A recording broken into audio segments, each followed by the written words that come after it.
Hello everybody, welcome back to the workshop. So today we're going to talk about working through your problems to reach your successes. Thank you all for watching. Okay everybody, here's what I'm talking about. This little number here looks pretty right now as it sits. This is a rose sculpture that I make. It's about 14 inches tall or so, and it varies in width. I don't know what the width is right now offhand. It's probably 5 inches wide at its maximum. But I created this for one of my clients. They wanted a special name stamped in it, nice textured base and things like that. And this job I have done multiple times for clients. I have probably made at least 10 to 15 of these sculptures, this specific type of sculpture, in the past. And so therefore you would think I'm pretty good at it.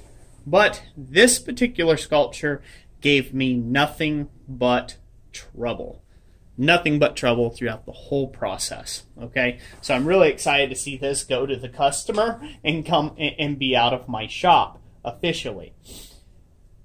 But I want to encourage all you other smiths out there that it's in times of this type of trouble in the process that we are learning and we are growing the most.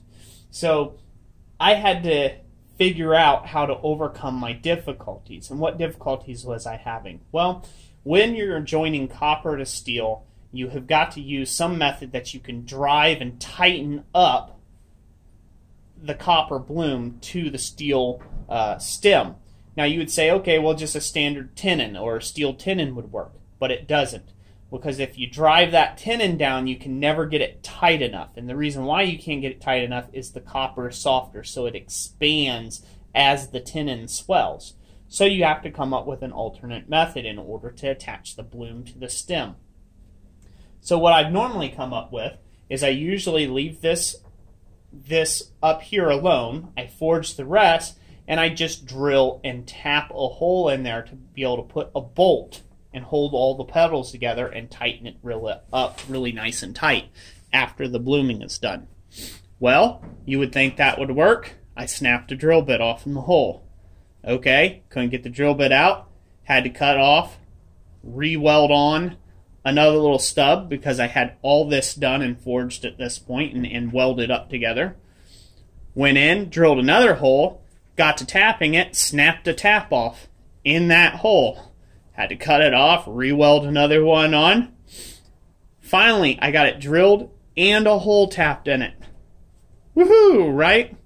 Okay, I go to take and put on my screw. I tighten down, I go ahead and try to tighten down my screw and then go ahead and reheat this so I could blend the finish in with one another.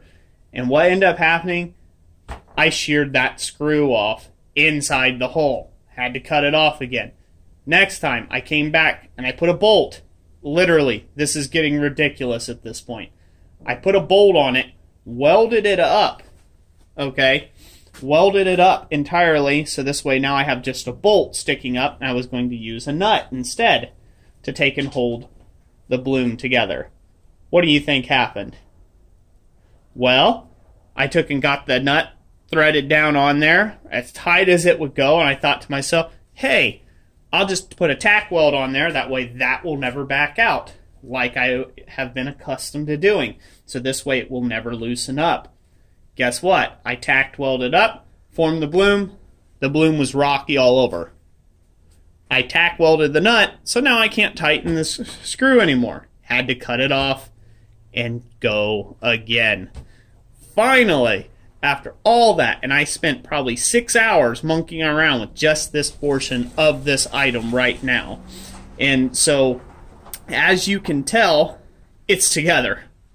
Oh, praise God, it's together. So, that is just a small example of how that could have been, a failure. It could have been a failure point of mine. I could have called up the customer, say, hey, I can't get this to you, I can't do this, I can't do that, because, this isn't working out, blah, blah, blah. But I persevered through that little trial, and now I know what I'm going to do differently in the future. I'm going to stop drilling and tapping a hole, and just going to weld a bolt to the top to begin with, yada, yada, yada, boom, good and done. And I'm going to make sure this bloom is done before I weld on the leaves, or do the or do the base as well. That way I don't have a bunch of hours soaked up into building a sculpture and then mess and monkey around with a bloom. So that's just an ideal of how just by changing a simple set of processes you can overcome your problems that you may be having. I don't know if it was frustration getting to me or what it was, but it kept driving and it kept getting worse as I went on. So, you know, if a professional smith encounters these difficulties, how much more so a beginner or an intermediate or just a hobbyist advanced smith? You're going to encounter difficulties in the forging process. If you get something slightly out of sync, just stay calm and forge on. Stay calm and forge on, like the t-shirt says. Or, well, I've seen a t-shirt that says that. You know, you just have to relax, take a break, walk away from it for a few minutes, come back, don't quit, don't give up, don't surrender, don't defeat yourself, and come back and outthink the problem. You will be certainly glad you did. I hope this encourages you today, and whatever you may be working on. Thank you all for watching this video. Give it a thumbs up if you liked it. Give it a thumbs down if you didn't. Either way, I was happy to make this video for you all today, and I really hope it blessed somebody out there. God bless you all, and thank you so much for watching. And like I always say, we'll catch you on the next one.